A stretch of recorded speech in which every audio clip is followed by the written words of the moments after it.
Wife जब husband से maintenance claim करती है तो फिर मेंटेनेंस क्लेम करने के लिए हमारे इंडिया में बहुत सारे ऐसे लॉ हैं, जैसे डोमेस्टिक वायलेंस एक्ट हो गया, सेक्शन 125 सीआरपीसी हो गया, या फिर हिंदू मैरिज एक्ट के जो प्रोविजंस है वो हो गए। लेकिन एक हस्बैंड अपने वाइफ से मेंटेनेंस क्लेम करने के लिए बहुत ही कम प्रोविजंस हैं, लेकिन है। जैसे हिंदू मैरिज एक्ट का सेक्शन 24-25 जो है, एक हस्बैंड को भी एंटाइटल करता है वाइफ से मेंटेनेंस क्लेम करने के लिए। लेकिन इस विषय में कोर्ट ने कुछ जजमेंट पास किए हैं, उस जजमेंट के बारे में हम लोग आज चर्चा करेंगे। हस्बैंड को क्या सच में वाइफ से मेंटेनेंस मिल सकेगा, किस कंडीशन में अगर मिलता भी है तो फिर किस कंडीशन में मिलेगा, इस बारे में हाई कोर्ट से एक जबरदस्त जजमेंट पास हुआ है। तो इस जजमेंट को हम लोग आज इस वीडियो में चर्चा करने वाले हैं। इस इशू के ऊपर बॉम्बे हाई कोर्ट का एक जजमेंट है, उसको हम लोग आज इस वीडियो में चर्चा करेंगे। इस केस को डिस्कस करने से पहले हम लोगों को समझना होगा ये केस स्टार्ट कैसे हुआ था।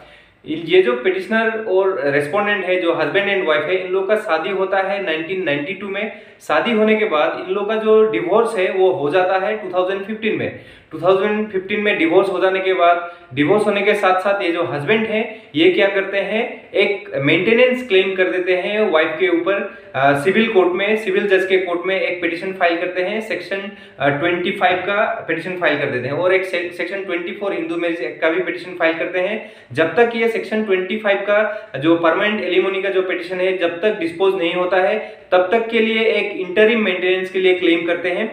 इंटरिम मेंटेनेंस वो 15,000 का क्लेम करते हैं, क्योंकि उनका कहना होता है कि वो एक बीमार आदमी है और उनका जो इनकम है वो बिल्कुल भी नहीं है, उनका कोई भी सोर्स ऑफ इनकम नहीं है, और उनकी जो वाइफ है, डिवोर्स्ड वाइफ जो है, वो एक टीचर, गवर्नमेंट टीचर है, तो उनका इनकम है, इसलिए वो वाइफ जो है हस्बैंड को मेंटेनेंस देना चाहिए बोलकर उनका एक पिटिशन होता है। तो कोर्ट पूरे हियरिंग करने के बाद एक इंटरिम मेंटेनेंस अलाउ कर देती है 3,000 रुपए के लिए। सिविल जज द्वारा ये इंटरिम मेंटेनेंस अलाउ करने के बाद ये जो वाइफ है ये चली जाती है बॉम्बे हाई कोर्ट में, इसके ये जो ऑर्डर है उसके अगेंस्ट में चैलेंज कर देती हैं, अपील कर देती हैं। तो अपील में क्या होता है, वाइफ का कहना होता है कि ये जो हस्बैंड है उनका एक ग्रोसरी का दुकान है और एक उनका टेम्पो भी, एक गाड़ी भी है, वो लीज में देते हैं, उनका सफिशिएंट इनकम है उनको मेंटेन करने के लिए। और उनका जो शादी है 2015 में डिवोर्स हो गया था, इसीलिए डिवोर्स होने के बाद कोई भी मेंटेनेंस क्लेम नहीं कर सकता है, इस तरीके का उनका कहना होता है वाइफ का।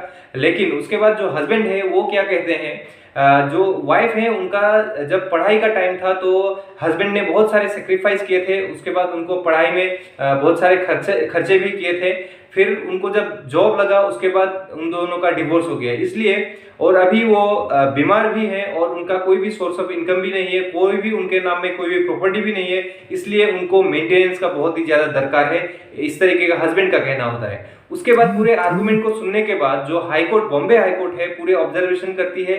पूरे हियरिंग होने के बाद हाई कोर्ट जो है वो इस तरीके का ऑब्जर्वेशन देती है, सेक्शन 25 हिंदू मैरिज एक्ट में कहीं पे इस तरीके का प्रोविजन नहीं है कि डिवोर्स होने के बाद यहाँ पे कोई बार नहीं है कि इस तरीके का पिटिशन, मेंटेनेंस का पिटिशन या फिर परमानेंट एलिमोनी का पिटिशन नहीं दिया जा सके, क्योंकि वो जो प्रोविजन है उसमें लिखा गया है कि at any time application for maintenance can be filed, at any time बोला गया है, इसलिए डिवोर्स के बाद भी मेंटेनेंस के लिए क्लेम किया जा सकता है। इसीलिए वो जो लोअर कोर्ट है वहां से जो डिसीजन दिया गया था मेंटेनेंस के लिए वो बिल्कुल सही है। इंटरिम मेंटेनेंस मंथली 3,000 के लिए जो दिया गया था वो बिल्कुल सही है, लेकिन जो परमानेंट एलिमोनी है सेक्शन 25 का वो अभी तक डिसाइड नहीं हुआ है, तो वो मेरिट के हिसाब से डिसाइड होगा, इस तरीके का बयान देते हैं हाई कोर्ट। उसके बाद कोर्ट ये भी एक ऑर्डर देते हैं कि वो जो जिस स्कूल में वो वाइफ जॉब करती है उस स्कूल के हेडमास्टर को एक नोटिस भेजने के लिए ऑर्डर करते हैं, और उनका जो सैलरी है वाइफ का उससे 5,000 रुपए डिडक्ट करके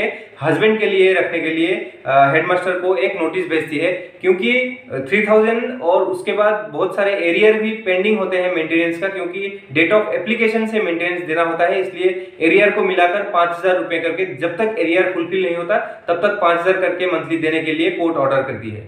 तो इस ऑर्डर से, इस जजमेंट से हम लोग ये समझ सकते हैं कि हस्बैंड को भी मेंटेनेंस मिल सकता है वाइफ से, लेकिन बहुत सारे स्पेशल कंडीशंस होने पड़ेंगे। इस केस में क्या होता है, वो जो हस्बैंड है वो सिक होते हैं, वो प्रूफ कर सकते हैं, और उनका कोई भी इंडिपेंडेंट इनकम, कोई भी इनकम सोर्स नहीं होता, उनके नाम पे कोई भी प्रॉपर्टी नहीं होता है, इसलिए वो एंटाइटल होते हैं। और जो वाइफ है वो एक गवर्नमेंट सर्वेंट होती है, उनको सैलरी मिलता है, इसीलिए वो जो हस्बैंड है वो एंटाइटल्ड है मेंटेनेंस क्लेम करने के लिए। ये जो केस है ये आपके केस के लिए बहुत ज़्यादा फायदेमंद हो सकता है।